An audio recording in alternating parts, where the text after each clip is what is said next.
reduce the efforts they will have to put in to get their children vaccinated. One peculiarity of this campaign that makes it different from polio campaign, national immunization days that we used to organize, is that in most cases teams are not going to work door to door. We invite parents to make sure that they take their children to the vaccination post in their neighborhood according to the plan that was designed with the community members for vaccination in their area. Mendomo Erica went further to find out from the health expert if the ministry took into consideration rural areas. All 20 health districts in the country are concerned. So both urban health districts and rural health districts. And we specifically put a focus in all the areas because the objective is leave no one behind. So all children of the country are precious, and for equity reasons, we make sure that children every year receive the vaccine. Latest results of the 2023 bond loan of the state of Cameroon, whose subscriptions closed on June the 30th, 2023. The public treasury finally collected 176.7 billion francs CFA from investors instead of the 150 billion francs the government sought for. In this light, our reporter Christel Mando Konat, an economist in the person of Edmond Kouyaté, to know what could explain that with all these loans, Cameroon still has economic problems and unfinished infrastructures. She now reports. Cameroon has succeeded in having more than what it asks in its 7 bond loan. This in a chain of the sub-regional financial market, despite market conditions that have become very difficult for several months now. The economist Edmond give an explanation to this. A bond loan is a pure investment for those who want to save some money, because it's a structured debt which offers a real guarantee for the return, which means if it is a 5 years engagement, at the end of the 5 years, you get 100% guarantee that this money is going to be paid back to you. And those who want to save their money, because I think the interest rate is very high. This is something you cannot have in the commercial banks. The economist goes further to outline some reasons why these different loans gotten by Cameroon does not impact positively in the country's economy. Money is a program for certainty. It's not mainly for the investment purpose. The budget is divided into many compartments. There is a budget for the day-to-day management of the state affairs, and there is a budget for the public investment, and there is a budget for the service, and so on. So when you understand that...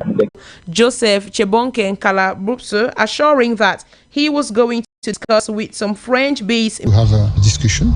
I'm glad to see that we are sharing the same values in order to make that this mediatic framework will be more than the rules. So I think that is good for our democracy. It's good also for the public debate. And I'm sure that with the president, we will have in the future other meeting to have exchanges about this issue. We try to do more and more for the local creativity of some programs. So I'm sure that in Canal Plus, they're aware about the situation that they want to have here in Africa and here in Cameroon, more and more creativity.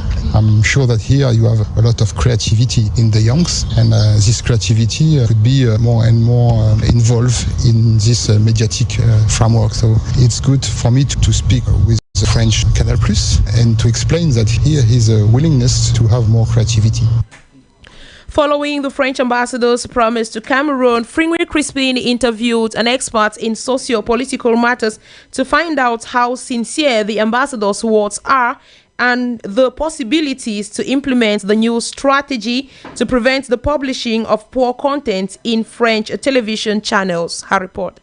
The expert in his first response attests that the French ambassador's words or promise should be taken seriously. He has the responsibility to make the French government action in Cameroon coherent. And being sincere simply means that he knows that homosexualism is not practiced in Cameroon. Consequently, French channels should not broadcast programs of the sort to Cameroonians youth. Question on whether or not the content of television channels can be controlled so as to avoid the propagation of bad information, the expert explains. By either the government or the producers or whoever wants to do so can control the content of any media organ. and France being a nation at the same time control the content of all what is broadcast in his media, be radio, TV or the print media. And at the level of Cameroon, the expert says there are people specialized in such issue. The National Council of Communication is responsible for such action, and then each media organ has an editor-in-chief or has members who are just there to produce content, and these are the members who have to check out on the content of what is being sent to the society. Cameroonians are therefore looking forward to getting a prompt reaction from the French ambassador. Out of the country, Kenya has said it was postponing the reopening of its borders with Somalia after recent attacks on its soil attributed to radical Islamist. Interior Minister Kithure Kindiki announced today that the phased reopening of Mandera, Lamu and Garissa border post could not take place as announced in May. And in sports, Cameroon military women's national team have been knocked out of the Women's Military World Cup in the Netherlands. The girls of coach Mike Josephine Ndumu played earlier this afternoon against South Korea in the semi-finals, where they crashed 1-4 with Naomi Eto'o getting the lone goal for Cameroon through a penalty. Despite their impressive performance at this year's edition of the said competition, they will need to play a third-place match in order to see if they could go back with a medal.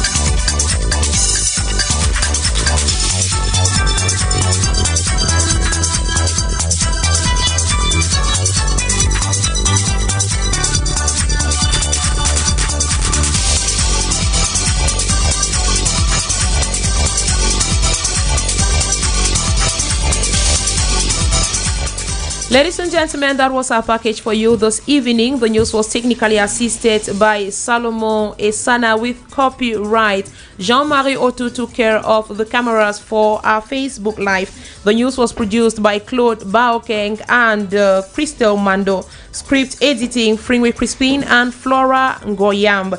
News editing, Bertrand Owona and Germenta. Editorial coaching, Abel Bella Samari.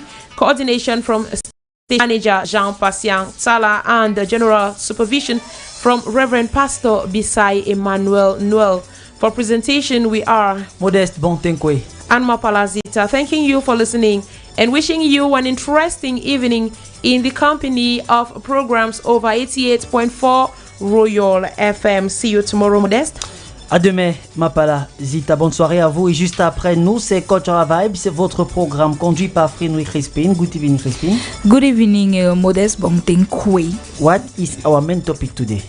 Today we are going to be discovering the Meta people in the Northwest region. They shall be here on our airwaves in our studio to tell us more about their culture and traditions. Dear listeners, stay tuned on Royal FM 88.4. Ensemble